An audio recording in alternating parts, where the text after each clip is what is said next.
Game, what are you watching? Welcome back.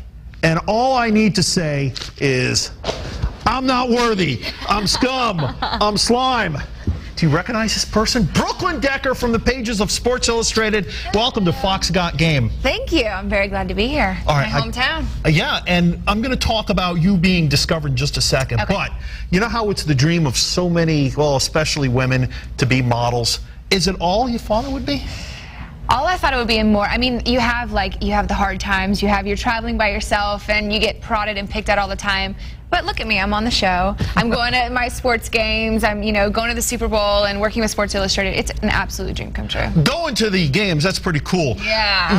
Being on this show as a slice of success, I don't know about that. I think maybe your standards need to go a little higher or something like that. No, it's fun. I mean, I'm from Charlotte, so I watch the show when I'm home. And so it's nice to be here. It's nice to be involved. I got lucky that Sports Illustrated, I got to do the modeling stuff, and then also that kind of turned into me doing things in the sports scene.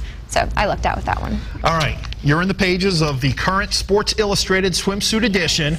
And for anyone that has this, I know a lot of you do, what you want to do is go towards the back, because this year's magazine is kind of split into sections, and your shoot had to do with kind of a Western motif. Yes, it was all about music, and mine was the country music theme. So I got to be a cowgirl and wear some cowboy boots and ride some horses. It was really fun. Tell me what a day in the life of Brooklyn Decker's like. And first of all, let me say, I Googled you to get a little information. Oh my God, there's like 10 billion pages on you.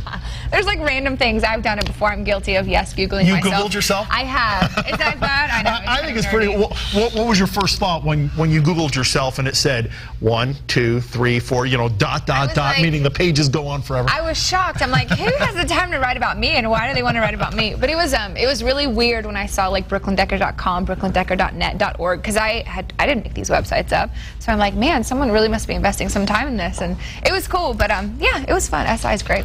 Tell me what a day in the life of you is, yes. Especially when you're working, when you're in the middle of a shoot, something like that. Usually it consists of travel. I'm always on a plane. I swear, half my life's in airports.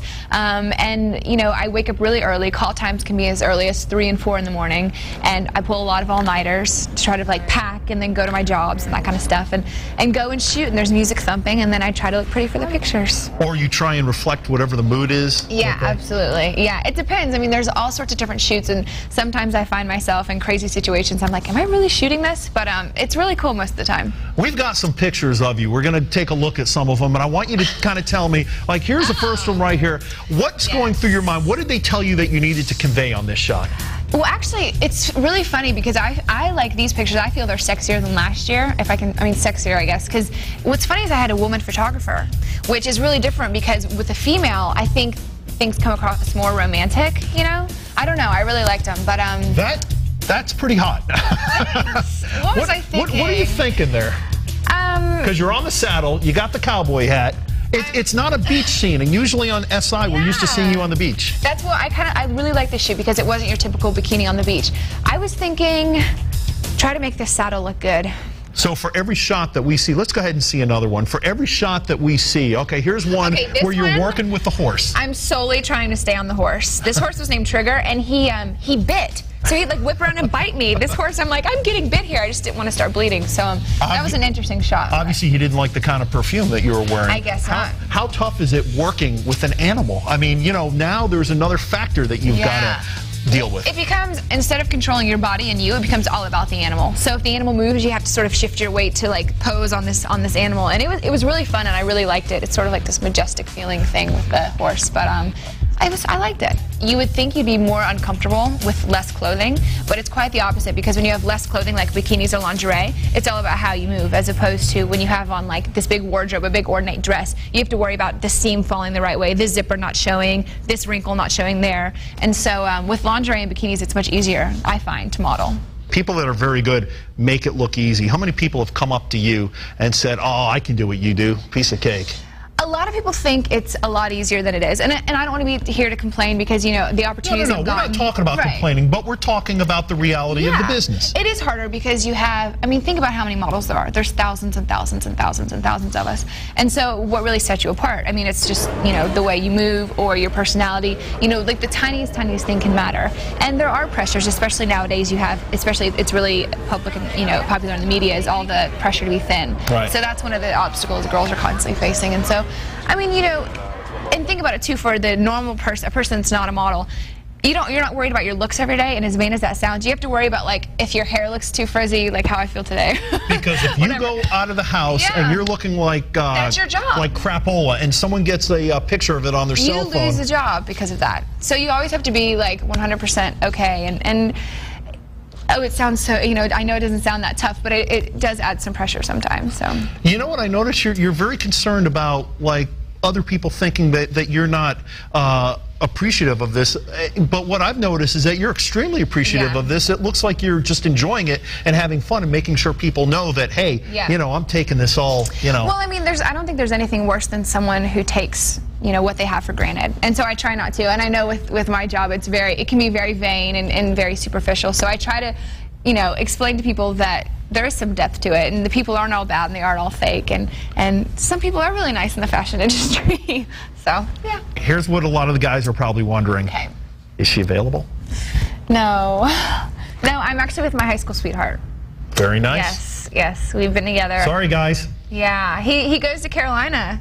Woohoo, which is good in my book. So. Which helps us segue into the fact that you're in the pages of SI, but she's also a hardcore Tar Heel girl. Yes, I am. I love Carolina. I went when I was in middle school, elementary school, I'd go to cheerleading camp at Chapel Hill, like things like that. So when you grow up in North Carolina, you either bleed, blue, which I don't know why I'm wearing this color today, or Carolina blue. I know. And I realized that someone asked me about being a Carolina fan. I was like, oh my God, I'm wearing Duke colors today. So I apologize.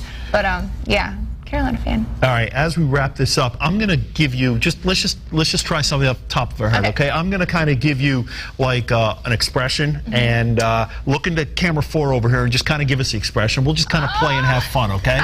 So like pretend instead of that being a studio camera that it's a that it's I can't do this seriously. Camera. Okay. Oh, we'll try it. Okay, show me joy. Ah, I'm so joyous. Okay.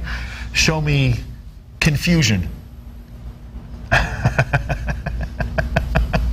Show me anger.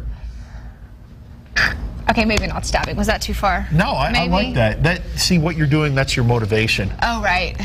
You're motivating me. Show me how you feel when Carolina beats Duke. And then I'm like, because I want to punch Duke. Because like when they hurt Hansborough, what's up with that? What was up with that? How'd that make you feel? I was very angry. But then he got up. You know how Tyler got up? And then like the blood splattered everywhere. He looked so tough, and I was so proud. I was so proud at that moment. And he came back out at the end of the game when they were cutting down the net, and he had like, it looked almost as if like tampons were in his nose. I'm like, that is a trooper. That's why they call him Psycho T. He's putting tampons or who knows what up his nose, all right? All right, I got one more expression for you, okay? Show me when Duke hammers Carolina. Shock and devastation. I can't even look at anyone. I just have to look away. You'll see the tears flowing down my face. Brooklyn Decker, you are a true professional, and I wish you nothing but continued success. What do you got coming up in the near future that we can keep our eyes open? Look for, I just shot Gap, so look for Gap coming out soon. And, like you mean if you're shopping at Gap, your picture. Brooklyn Decker, it's a pleasure. You're awesome. Thank you. Continued success. And thanks for watching the show. Yeah, absolutely. I mean, it's the best place to go for sports. Brooklyn Decker, the one and only. You want to see her immediately, you get SI. You want to see her in a little bit, go to the Gap because she's going to be over there. Yes. All right, Brooklyn. Thank you. Take care. We'll be back with more right after this.